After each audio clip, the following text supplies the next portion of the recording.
Today, I'm joined by Shweta Maulayah, Managing Director of Maucare Services, who deliver high-quality care services in a safe, responsive, effective, and well-led manner to customers in their own homes. So, welcome, Shweta. Hi, Simon. Thank you. Thank you for inviting me on your podcast. No, thank you for joining us.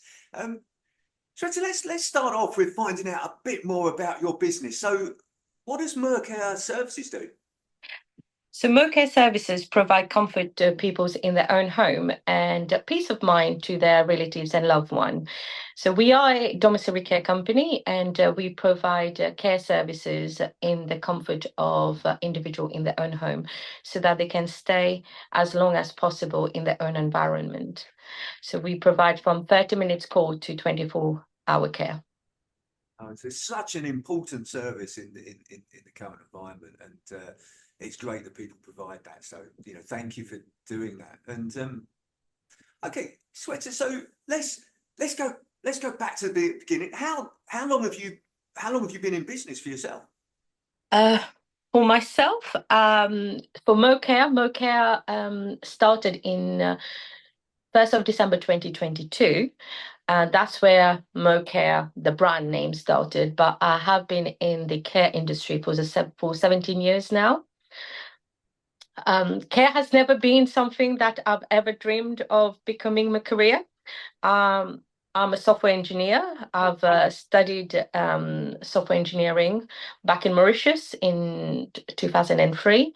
I came to UK in 2006 to continue my studies in networking. And while I was living in London, I had to do a part-time job and I started as a personal carer. And from caring for a gentleman who was paraplegic, I think he changed my life and I just fell in love with the care industry. Then I moved on to working in a care home for 9 years, my husband's uncle's care home. And then I went to work as a registered manager. And I had an opportunity with a franchise company to become the operations manager in the franchise for the head office. And I also became a 50% partner with them back in 2018. So in 2018, that's where I started this branch. So part of the franchise, I love startup. So I started this branch and I was managing all the rest of the franchisees as well. But also started a funeral company back during the days. But things didn't go quite well with the partnership and I decided to part ways. And since 1st of December 2022, I became my own entity, Maucare Services. We're still been the same company, so we're still MLG Care trading as Maucare Services, which we've been running since 2018. But the Maucare in itself started in 1st of December 2022. 2022. Great.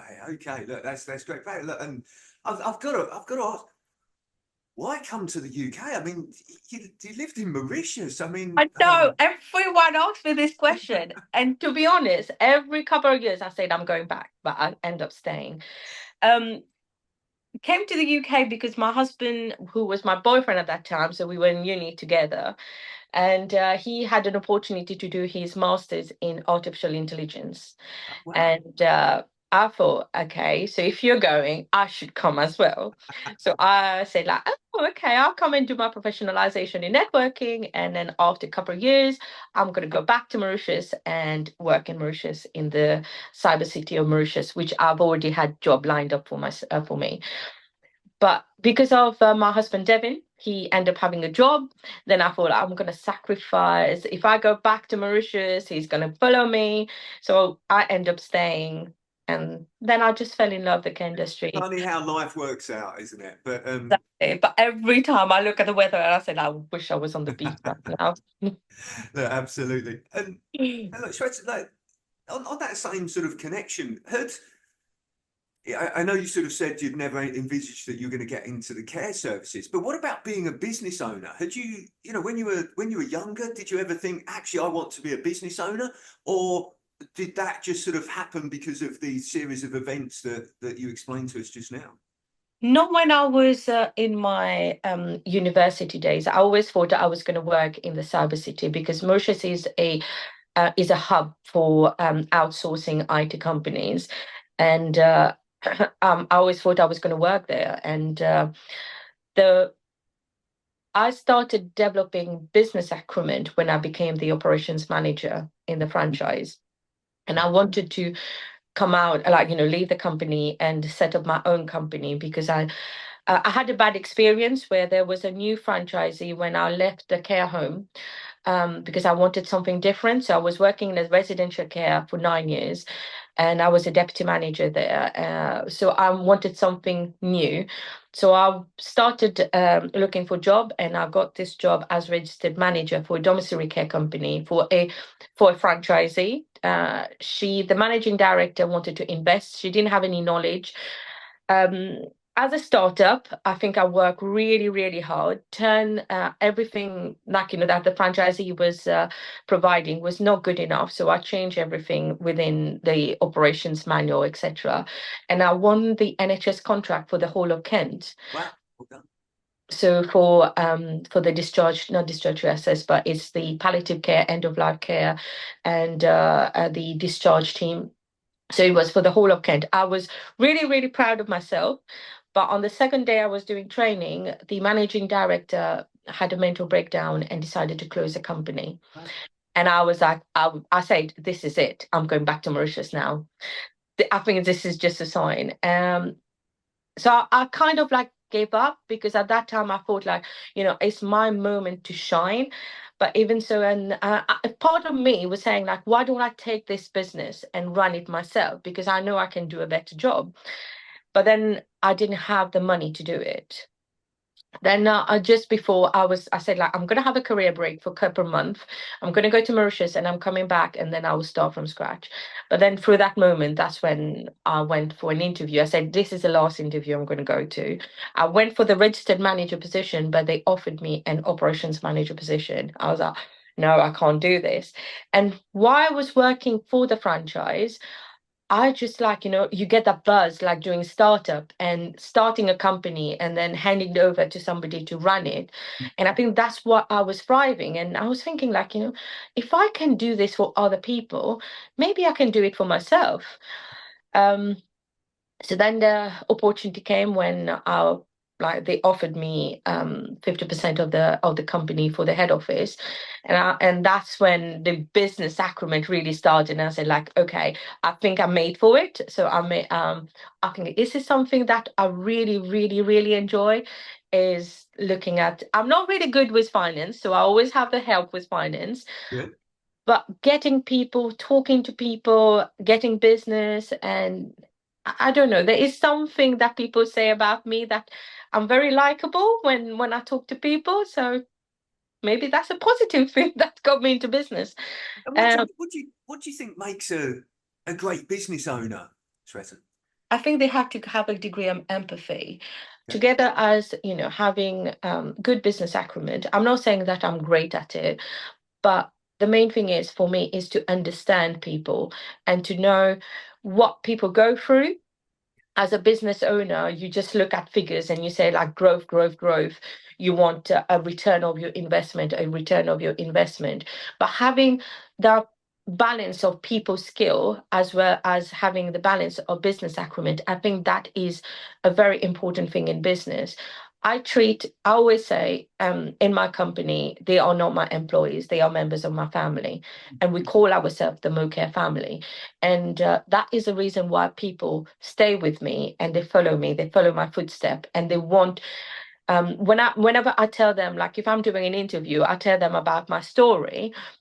That's the reason why they join the company. So I am getting people that not want to work for the company, but they want to look at it as their own. And I treat them that way, that this is not only my company, this is our company. And I think having that element in business is important because you want people to feel valued.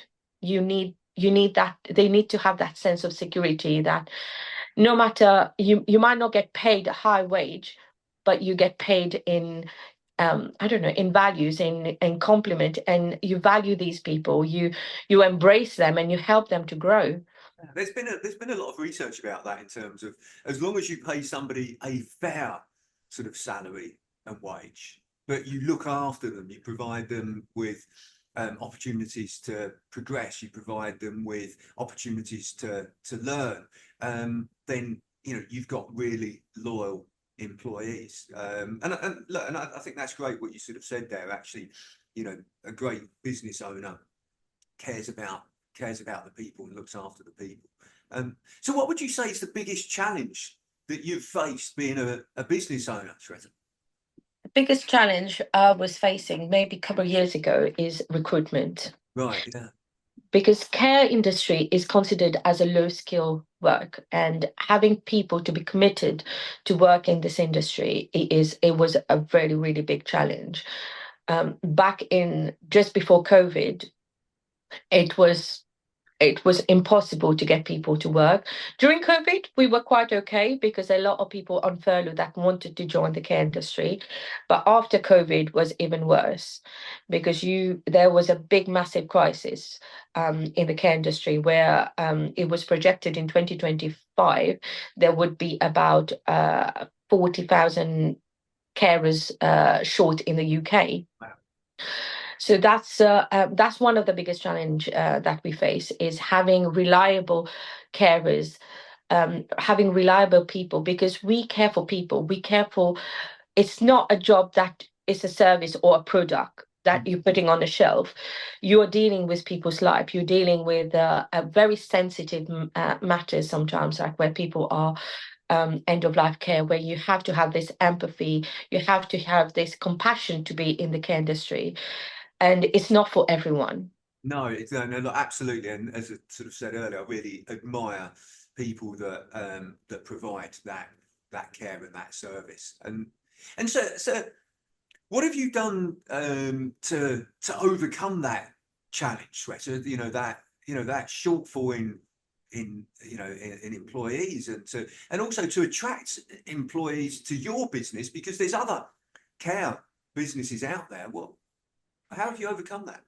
So one of the challenge was recruitment, but the major challenge was recruiting, because our nature of our business is domiciliary care, where you have to go from house to house, house to house. So one of the challenge is female carer drivers. Okay, yeah. There is a big shortage of having female carers who drives and have their own car. So to overcome that challenge, we developed something. I might get penalized by Uber cars, by Uber, but we started something called Uber Care, Okay. where we gave it that name, just like just as a joke, we gave it that name, where we were having a lot of people wanting jobs, but they were non-drivers. And what we did is that we bought a couple of vehicles, like seven-seaters, Yeah. and we employed a driver. So the driver was taking 4 to 5 people in the car, and they were picking and dropping, picking and dropping, and picking and dropping the carers to the customers. So they were doing like 2 to 3 rounds in one go, because they would just drop the carer, drive to another one, pick up, drop there, drop there, drop there. We managed to increase from, we were like, as I said, we were a small company. I was part of a franchise in 2020. And we had, I think, about 10 customers then. We increased from 10 customers to 30 customers because we managed to recruit more non-drivers. Wow. And we even won an award for innovation award for the Great British Care Award, because of that, with the Uber Care that we developed. I think that's brilliant, the way that you had that challenge, and by the way, and it's an industry-wide challenge, isn't it? It's not unique to your business. It's an industry-wide challenge, but rather than sort of just accept that it was an industry-wide challenge and go, well, it's bigger than us. You've sort of gone, no, how can we approach this? You've taken ownership for that challenge. You've gone, right, what are our potential solutions for this, and come up with a great solution for that. So that's great. I love that. That's really good. So And I know some companies have used this as well ever since, like, we were nominated for the award wow. in So back 2020, I think it was 2021 that we were nominated for this award. And I know that lots of care companies have used this idea now, and they have got. But then I think it was back in 2022 that when the Home Office decided that they're going to provide sponsorship for low-skill workers for the skilled worker visa. As soon as I heard about it, I thought I was in Mauritius on my holiday. I've applied for becoming a sponsored provider. I think I was one of the first people to apply, maybe, I don't know. But while I was on holiday, I received, the confirmation that I'm a sponsored provider. I've turned my holiday into a working holiday, and I thought, like, I'm in Mauritius. I know that there are lots of people like me that would like this opportunity, so why not give it a go? So I started recruiting. So I recruited about 4 people from Mauritius when I was on holiday. So I was doing interview. I think I did about 40 interviews while I was there. I was doing interviews every corner of the island. Yeah. Um, so then when I came back as well, so majority of so one of the major challenge that we were facing was recruitment.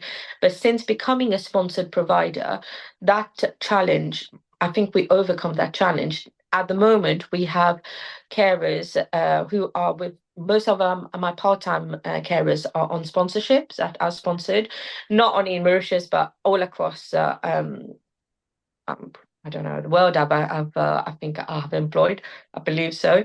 I have a vast, diverse group of carers, and they all working really well. You have good feedback, you go good reputation as well. So they are doing a really, really good job. And most of them are degree holders that wanted this opportunity, and they're giving their 200% to show that they've got it in them, and they're doing a brilliant job. Brilliant. I love that. That's great. Creating those opportunities as well. That's again what business owners should be doing, creating opportunities. So what would you say is your biggest learning since you've been in business, Shweta? My biggest learning is never to take, no matter who it is, whether it's a friend or whoever it is, you need to get everything in writing. You need to get everything. I was quite naive as a business owner and do not let emotion take over. You need to be very professional, and you need to be very, how would I say, I'm trying to look for the word for it, but you need to get everything checked by a legal company. So if you're making a decision regarding a business, whether you're going into partnership, you need to make sure that you have a shareholder agreement. You make sure that you have an exit clause in your shareholder agreement, because that can cost a company quite a lot. And as being a new to business, these are little errors that I did, but I've learned from that, and it made me stronger. Anyone that comes my way, I'm saying, like, hang on, I'm a bit cautious. I will think, reflect, and then give you an answer. Do not keep, just say like, oh, yes, we can do this, we can do it. You need to analyze, you need to have a look at your cash flow, you need to have a look at how much money you got in the bank for invest, and do not let money sit in the bank. Use it for investment. There is no point having a look at your bank account and say like, oh wow, we've got a bit of money. I don't take wages from the company, because I like to use it to reinvest into the company and expand. And that's what I'm doing at the moment. So I'm expanding into supported living. I'm setting up a branch in Surrey. I'm also doing some, like, setting a branch in Medway for supported living, is expanding, and not to put all your eggs in one basket. Because if something happens, especially in care, there is always this uncertainty. It's not a well-paid job. And if you are just focusing on one thing, if something happens, like, for example, the budget for next year, the national minimum wage increase, that is going to cause a massive dip in our budget, in our outgoing. Net profit is just going to go crumble down. So you need to start thinking well ahead before it starts happening. And brilliant pieces of advice there in terms of, you know, just picking out some of the things that you've said there, Shweta. The first thing you said there was, yeah, making sure everything, is, you've got contracts and agreements and those sort of things. And by the way, you're not the first business owner that I've spoken to that said that, because I think quite often people start out on business and it's very informal, and they might go into a business with a friend and there's no formal agreements, and they might employ a relative that there's no formal agreement. So I think that's a great bit of advice there. But the other things you said there as well about, investing back into the business, using, don't just leave money in the bank, because if you're leaving money in the bank, then the bank's making money. Exactly. Not you. So yeah, invest it in other things. And then the final thing you said there about, not having all your eggs in one basket.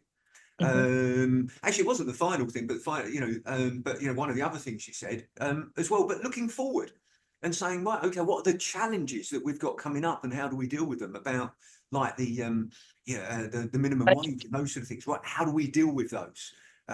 So looking forward. So great. Look, that was a great answer there. Thank you very much for sharing those learnings, Shweta. So I think one last thing, please piece of advice is, as a business owner, a lot of people don't think about it, but you need to think about an exit strategy. Yeah. So always think about what is your exit strategy, because you don't know what is going to happen ahead.